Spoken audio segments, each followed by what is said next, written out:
ನಾರಾಯಣಂ ಸುರಗುರುಂ ಜಗದೇಕನಾಥಂ ಭಕ್ತಪ್ರಿಯಂ ಸಕಲಲೋಕನಮಸ್ಕೃತಂ ಚ ತ್ರೈಗುಣ್ಯವರ್ಜಿತಮಜಂ ವಿಭುಮಾದ್ಯಮೀಶಂ ವಂದೇ ಭವಗ್ನಮರಾಸುರಸಿದ್ಧವಂದ್ಯಂ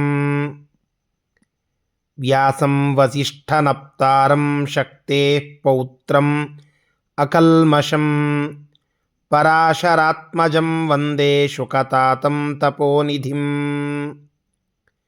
ಶ್ರೀ ಗುರುಭ್ಯೋ ನಮಃ. ಹರಿ ಓಂ. ವಿಷ್ಣು ಸಹಸ್ರನಾಮದ 10ನೆಯ ಶ್ಲೋಕದ ಚಿಂತನೆಯನ್ನು ನಾವು ಇವತ್ತು ಮಾಡೋಣ. ಶ್ಲೋಕ ಈ ರೀತಿಯಾಗಿ ಇದೆ. ಸುರೇಶ ಶರಣಂ ಶರ್ಮ ವಿಶ್ವರೇತಾಃ ಪ್ರಜಾಭವಃ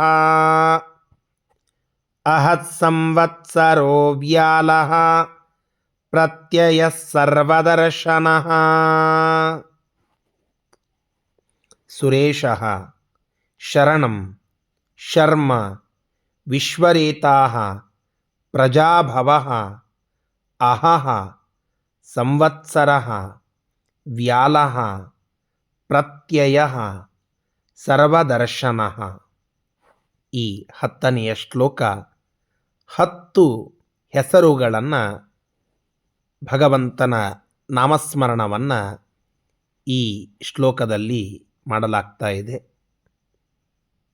10 ನಾಮಗಳ ಸಂಕೀರ್ತನೆಯಲ್ಲಿ ಮುಖ್ಯವಾದ ವಿಷಯ ಭಗವಂತ ಸೃಷ್ಟಿಕರ್ತ ಅಂತ ಹೇಳಿ.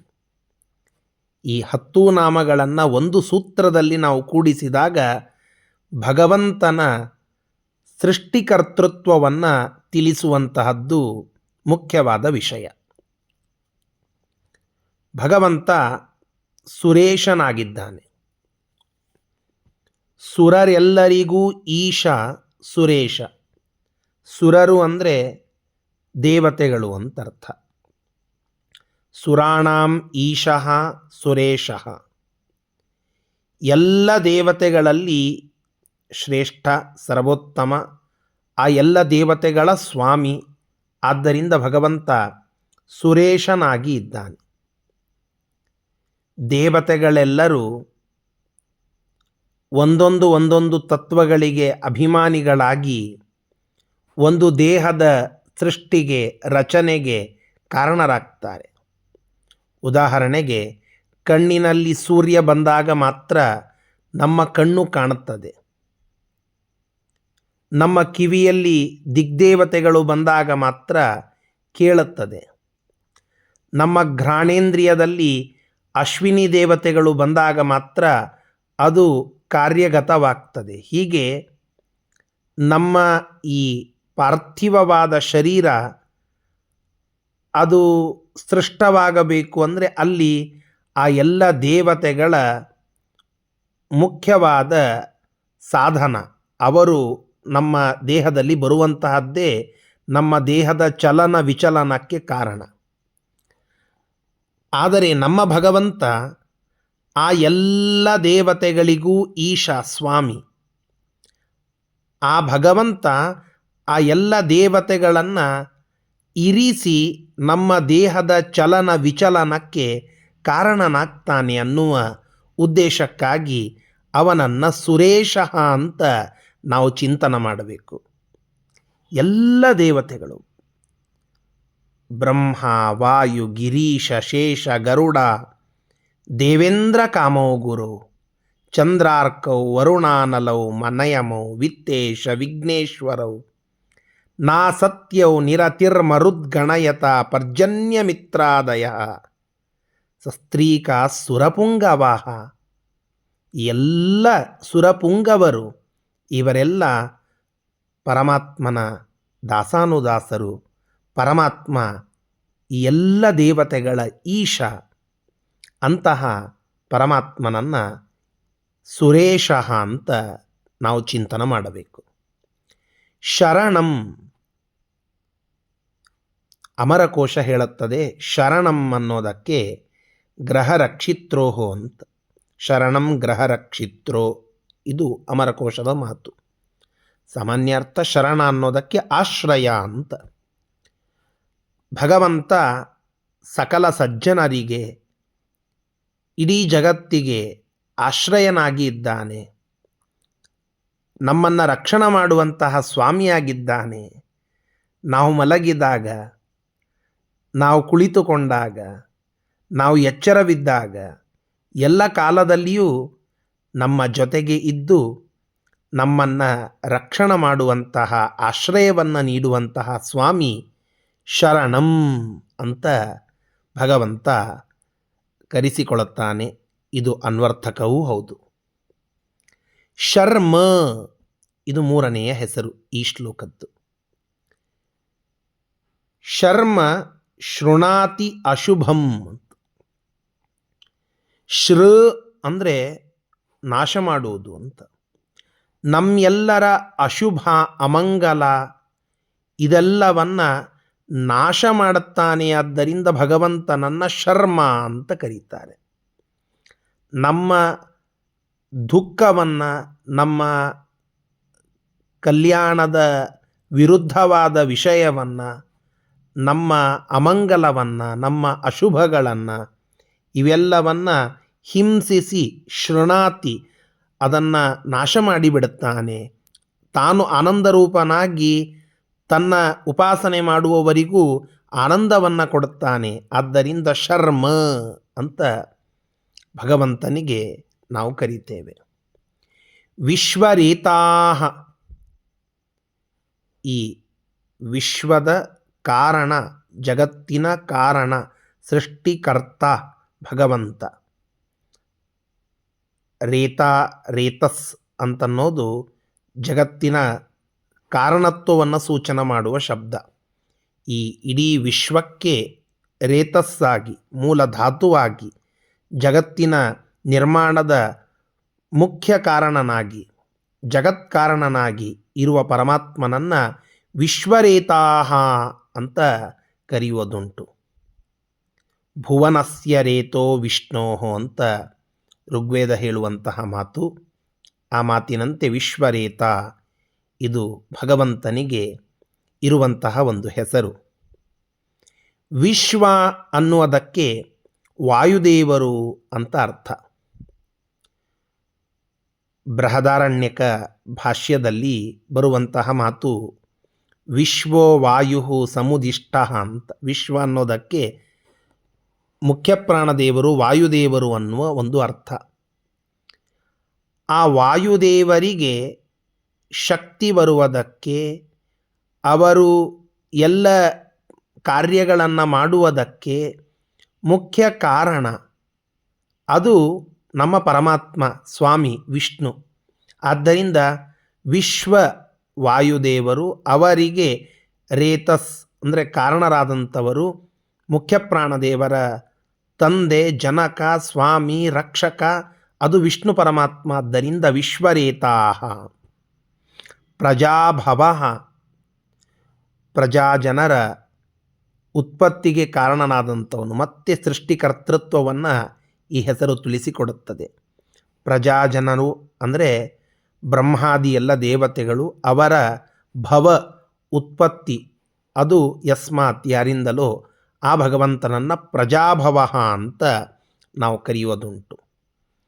ಅಹಹ ಇದು ಬಹಳ ವಿಶೇಷವಾದ ಒಂದು ಹೆಸರು ಭಗವಂತನಿಗೆ. ಹ ಅಂದರೆ ತ್ಯಾಜ್ಯ, ಹೇಯ ಅಂತ. ಅಹಹ ಅಂದರೆ ಹೇಯನಲ್ಲದೇ ಇರುವವನು, ತ್ಯಾಜ್ಯನಲ್ಲದೇ ಇರುವವನು ಭಗವಂತ. ಆದ್ದರಿಂದ ಅಹಹ ಅಂತ ಪರಮಾತ್ಮನನ್ನು ಕರೆಯುವುದುಂಟು. ಹ ಅನ್ನೋದಕ್ಕೆ ಹತ್ಯೆ, ನಾಶ ಅಂತ ಅರ್ಥ. ಜೀವ ಒಮ್ಮೆ ನಾಶನಾಗ್ತಾನೆ, ಅರ್ಥಾತ್ ಅವನ ಶರೀರ ಅದು ಒಮ್ಮೆ ನಾಶವಾಗ್ತದೆ. ಅಹಹ ಆ ಜೀವನಂತೆ ನಾಶವಾಗದೇ ಇರುವ, ಅರ್ಥಾತ್ ಅವನ ಶರೀರ ಅಪ್ರಾಕೃತವಾಗಿ ನಾಶವಾಗದೇ ಇರುವಂತಹ ಶರೀರವನ್ನು ಹೊಂದಿರುವವನು. ಆದ್ದರಿಂದ ಅಹಹ ಅನ್ನೋದು ಭಗವಂತನಿಗೆ ಇರುವ ಹೆಸರು. ಅಹೋರಾತ್ರೋ ವೈ ಪ್ರಜಾಪತಿ ಅಂತ ಷಟ್ಪ್ರಶ್ನ ಉಪನಿಷತ್ತು ನಮಗೆ ತಿಳಿಸುವಂತೆ ದಿನದಲ್ಲಿ, ದಿನ ಎಂಬುವುದರಲ್ಲಿ ಕಾಲದ ಒಂದು ಭಾಗವಾದ ದಿನದಲ್ಲಿ ಪರಮಾತ್ಮ ಇದ್ದಾನೆ, ಅವನೇ ಸೃಷ್ಟಿಯನ್ನು ಮಾಡುವ ಪರಮಾತ್ಮ ಅಂತ ಹೇಳುತ್ತದೆ. ಹಾಗೆ ಆ ಅಹೋರಾತ್ರ ನಾದ, ಬೆಳಿಗ್ಗೆ ಮತ್ತು ಹಗಲು ಮತ್ತು ರಾತ್ರಿಯಲ್ಲಿ ಇರುವ ಪರಮಾತ್ಮ, ಅದರಲ್ಲಿ ಒಂದು ಭಾಗ ಅಹಹ, ಅಹೋ, ಅಹಸ್ ಅನ್ನೋದಕ್ಕೆ ಹಗಲು ಅಂತ. ಆ ಹಗಲಿಗೆ ಒಡೆಯ ಪರಮಾತ್ಮ, ಆದ್ದರಿಂದ ಅಹಹ ಅನ್ನೋದು ಪರಮಾತ್ಮನಿಗೆ ಇರುವ ಒಂದು ಹೆಸರು.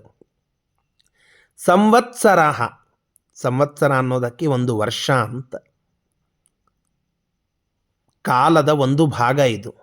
ಮತ್ತೆ ಅದೇ ಷಟ್ಪ್ರಶ್ನ ಉಪನಿಷತ್ತು ಹೇಳುತ್ತದೆ, ಉತ್ತರಾಯಣದಲ್ಲಿ ಮುಖ್ಯ ಪ್ರಾಣದೇವರು, ದಕ್ಷಿಣಾಯನದಲ್ಲಿ ಭಾರತೀದೇವಿ, ಇವರಿಬ್ಬರಿಂದ ಕೂಡಿ ಸೃಷ್ಟಿ ಕಾರ್ಯವನ್ನು ಪರಮಾತ್ಮ ಮಾಡ್ತಾನೆ. ಆ ಪರಮಾತ್ಮ ಅಖಂಡವಾದ, ಅಂದರೆ ಉತ್ತರಾಯಣ ದಕ್ಷಿಣಾಯಗಳಿಂದ ಕೂಡಿದ ಸಂವತ್ಸರದಲ್ಲಿ ಸೃಷ್ಟಿಕರ್ತೃವಾಗಿ ಇದ್ದಾನೆ. ಸಂವತ್ಸರೋ ವೈ ಪ್ರಜಾಪತಿ, ಅಂತಹ ಸೃಷ್ಟಿಕರ್ತ ಸಂವತ್ಸರ ನಾಮಕನಾದ ಪರಮಾತ್ಮ ಅಂತ. ಇನ್ನು ಸಾಮಾನ್ಯ ಅರ್ಥವನ್ನು ನೋಡಿದರೆ ಸಂವಸತಿ ಅತ್ರ ಇತಿ ಸಂವತ್ಸರ. ನಾವು ಯಾವ ಯಾವ ಜಾಗಗಳನ್ನು ನೋಡುತ್ತೇವೋ ಅದೆಲ್ಲದರಲ್ಲಿ ಚೆನ್ನಾಗಿ ಇರುವವನು, ಇದ್ದವನು ಅವನು ಪರಮಾತ್ಮ. ಆದ್ದರಿಂದ ಸಂವತ್ಸರ. ವ್ಯಾಲಹ, ವ್ಯಾಲಹ, ಆಲಹ, ಆಲಂ ಅನ್ನೋದಕ್ಕೆ ನಮ್ಮ ಆಭರಣಗಳು ಅಂತ ಅರ್ಥ. ಕೌಸ್ತುಭಾದಿ ಎಲ್ಲ ವಿಶೇಷವಾದ, ವಿಶೇಷವಾದ ಆಲ ಆಭರಣಗಳನ್ನು ಉಳ್ಳವನು. ವಿ ಪ್ಲಸ್ ಆಲ ವ್ಯಾಲ. ಭಗವಂತ ಅದ್ಭುತವಾದ ಆಭರಣವನ್ನು ಹಾಕಿಕೊಂಡು, ಕೊರಳಿನಲ್ಲಿ ಕೌಸ್ತುಭ ಮಣಿಯನ್ನು ಹಾಕಿಕೊಂಡು ಶೋಭೆ ತರ್ತಾನೆ. ಆ ರೂಪವನ್ನು ನೋಡಿದರೆ ನಮ್ಮೆಲ್ಲರಿಗೆ ಶೋಭೆ, ಚಿಂತನ ಮಾಡಿದರೆ ನಮ್ಮೆಲ್ಲರ ಕ್ಷೋಭೆಗಳು ಹೋಗ್ತವೆ. ಅಂತಹ ಕೌಸ್ತುಭಾದಿಗಳ ಆಭರಣಗಳಿಂದ ವಿಶೇಷವಾಗಿ ಅಲಂಕೃತ ಪರಮಾತ್ಮ.